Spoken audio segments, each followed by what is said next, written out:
So on this problem, this is kind of a bell ringer. You do not need to write this down if you don't want to, okay?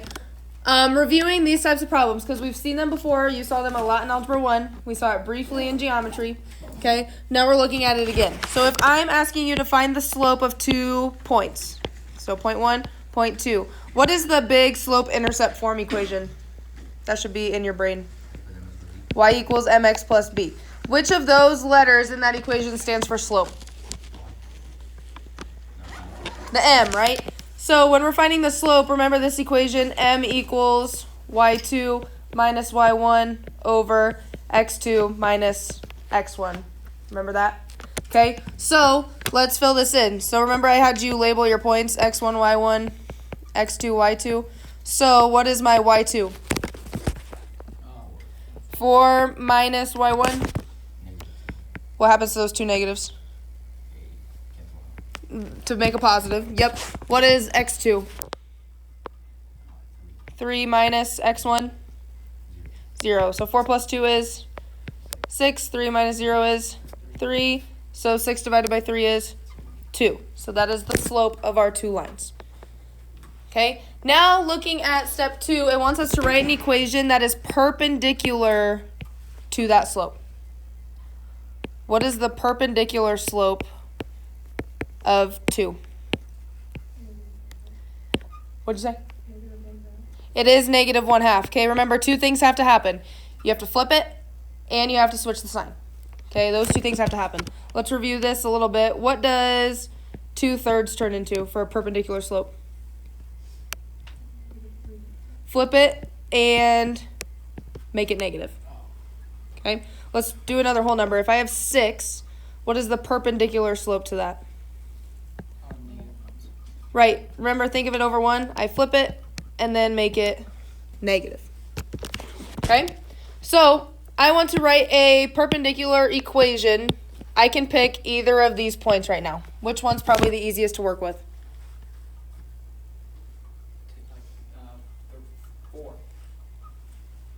I would pick the other one. Because when you plug in 0, that makes the equation pretty easy, right? Whenever you have to plug in 0. Okay, so the equation we're working with again on this bottom one is y equals mx plus b. So we're going to plug in values. I'm going to use that 0, negative 2. What is our y value? Negative 2. What is our m? Perpendicular m. Negative 1/2. X? 0. And then plus b. So now I just solved this for b. What's negative 1/2 times 0? 0. So negative 2 is our b. And then to write the equation, all we got to do is just plug values back in. So we have y equals, what's our slope? Negative 1/2 x minus 2. Okay. Looking back here, I'm going to give you steps to follow. Steps. Step 1 to finding the orthocenter is to find the slopes of 2 sides of the triangle. Find the slopes of 2 sides of the triangle.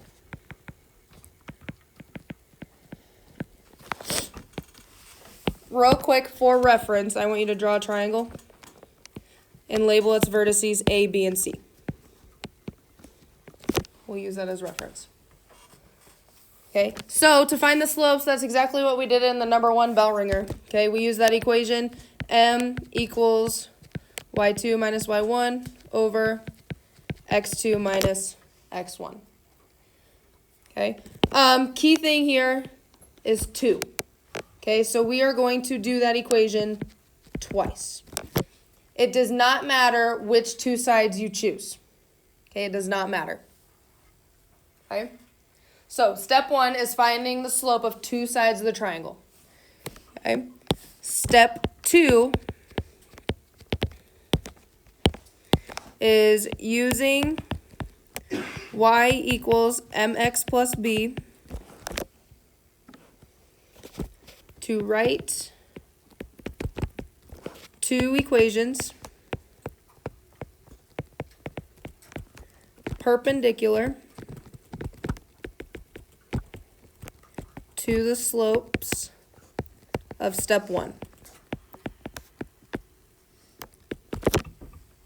Okay, again, key thing here going on is we're writing 2 equations. So from step 1, you're getting 2 slopes. So step 2, you're going to get 2 equations. Okay? And then last step, step 3, is you're going to set the 2 equations equal to each other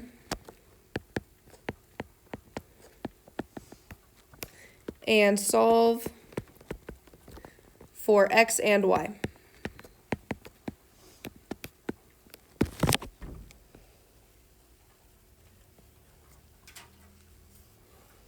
We are going to jump right into an example following these 3 steps. Okay? Briefly, yesterday we talked about 2 new vocab terms. We talked about altitude and median. What is an altitude? Makes a right angle, right? Comes from a vertice to the other side, creating a right angle. What is a median? Yep, comes from a vertice and splits a side in half. Yesterday, we worked a lot with the medians with the 2/3 to 1/3 ratio, right? Okay, today we're going to focus on the altitudes, and we're going to focus on where those altitudes cross each other at. Okay, so focusing on altitudes, we're looking for the orthocenter is what it's called. Okay, so single time you're trying to find an orthocenter, you are going to follow those 3 steps that I outlined for you. Okay, so go ahead and write this example down. We are given these 3 vertices. Okay, along with that, to help us for a reference, draw a triangle with vertices A, B, and C. So we're going to follow all 3 of those steps. So step 1, what was step 1 that you wrote down? Find slopes of 2 sides of the triangle. Now, it doesn't matter which ones, okay? I'm just going to pick A, B, and AC. Okay, those are the 2 I'm going to choose. So, I'm going to find the slope of AB first. Again, if it helps, label these. This is my x1, y1. This is my x2, y2.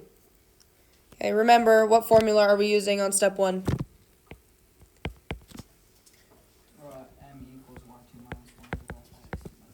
Yep, this is the formula we're using to find the slopes. So, for AB, what is my y2? Careful. Wait, no, sorry. It's okay. 3 minus y1. 0 over x2. 6 minus 0. So we end up getting 3 over 6, which reduces to 1/2. Yep. So we found one slope. Now we need to find the slope of the other side. I'm just going to pick AC.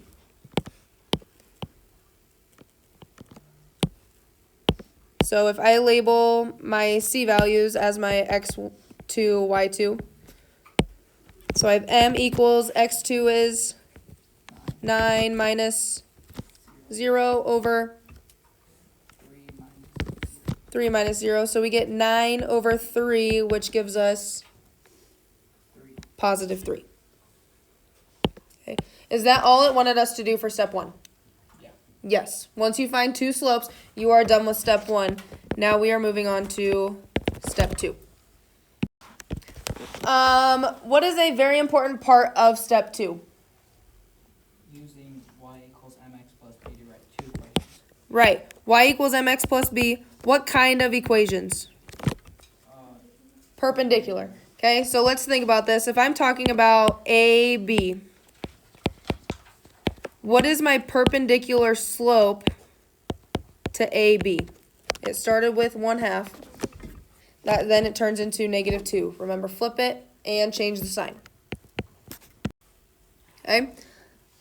Here's the part. In order to use y equals mx plus b, we need a y and an x, or we need an x and a y. Okay.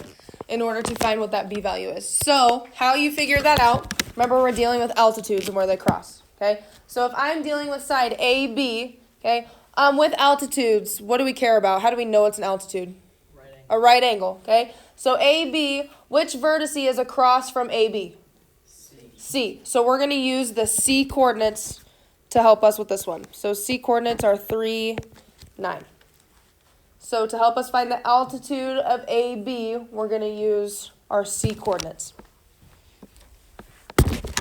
So now, just like we've done in the past, we're going to use y equals mx plus b. We're going to plug in what we know. So what is my y value? 9. My slope? Negative 2. X? 3 plus b. Now we're just going to solve for b. What's negative 2 times 3? Negative 6. How do I solve for b? Add 6. So we get 15 equals b. How do I write my equation? Y equals? Yep. Yep, y equals negative 2x plus 15. Okay? Underline that, circle that, something, because you're going to want to use that later on. Okay? What else do we need to do in step 2? Write 2 equations. Right, so we need the other one. Which was the other one we chose? AC. Yep, so now we need to do the same thing for AC. So we need to find the perpendicular slope. What's perpendicular to 3? Negative 1/3. Good. Yep, because we flip it and change the sign. How do we figure out what coordinate we're going to use? Whatever the vertices. The vertice across. So what is the vertice across from AC? B. So our B coordinate is 6, 3. Okay. Now do the same process. Y equals mx plus b. What is my y value? 3. Slope? Negative 1/3. X is 6. If you want, you can think of it as 6 over 1 to help you. And then plus b. What is negative 1/3 times 6? Think of this. How many times is 3 going to 6? It is negative 2. Yep. And then last step. Add 2. 5 equals b. So what is my equation? Y equals 5 and negative 1/3 plus 5. Plus 5. Yep. Underline it so that you can use it later. Step 3. What does step 3 tell us to do? Set each 2 equations equal to each other. Right. Set the 2 equations equal to each other. Why do you think we can set these 2 equations equal to each other? Why can we do that?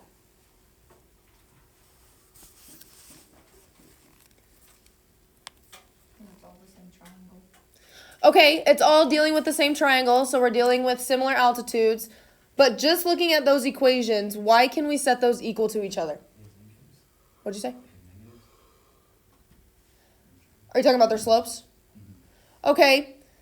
What are they both equal to right now? Y. So do you agree y equals y? Yeah. Okay, that is why we can set them equal to each other. Since they are both equal to y, that means they are equal to each other.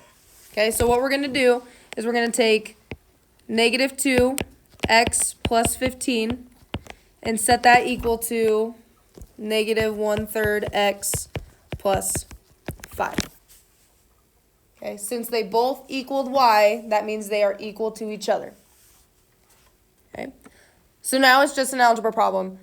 What is one thing you are all looking at right now that you do not like? The negatives. The negatives and what'd you say? Fraction. What did I say yesterday about fractions? You can make them wrong. Get rid of them. Yep. How can I get rid of that fraction? Times by 3. Multiply by 3. But what I do to 1, you have to do to everything. Okay, if I multiply something by 3, I have to multiply everything by 3. Okay, where did we get 3 from? Yep, always multiply by whatever that denominator is. Okay, so over here I have negative 2 times 3, negative 6x. 15 times 3, 45. Negative 1/3 times 3. Yep, those 3's cancel out, so we have negative 1x And then 5 times 3? 15. How do I solve this? Add and wag term, so you can plus 1x. Yep, add x to both sides. So I have negative 5x plus 45 equals 15. Next I subtract 45. Negative 5x equals negative 30. Last step, divide by negative 5. X equals 6. That's a very important part to our answer. What are we missing with the answer though? We need a y value. We need a y value. Any ideas on how we can find that y value?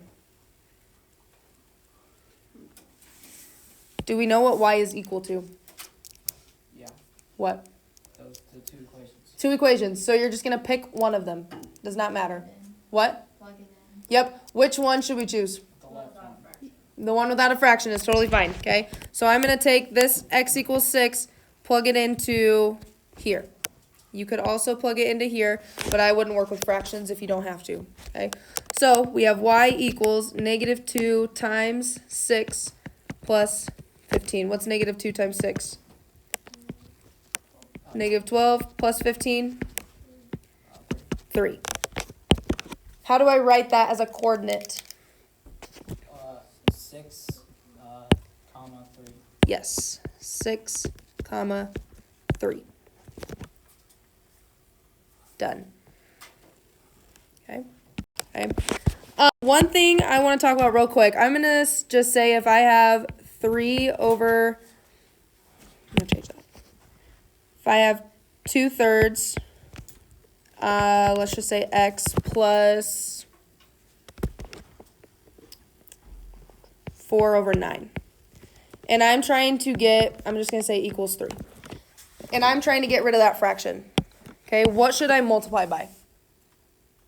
If I'm trying to get rid of those fractions in order to solve. Do you agree we have 2 fractions going on? What'd you say? Did you say 9? Okay, close. So she's saying multiply by 27. I don't have to go that high. Okay, I want to pick a number that both 3 and 9 can go into. 9, right? So I'm going to multiply everything by 9 to help me get rid of those fractions. Okay, so how many times does 3 go into 9? 3, so 2 times 3 is 6x. How many times does 9 go into 9? 1. 4 times 1? 4. And then 3 times 9 is 27. Then you can solve that. Okay? So if you have fractions, you always want to multiply by what number they can both go into. One more thing I need to say before I jump off the recording, okay?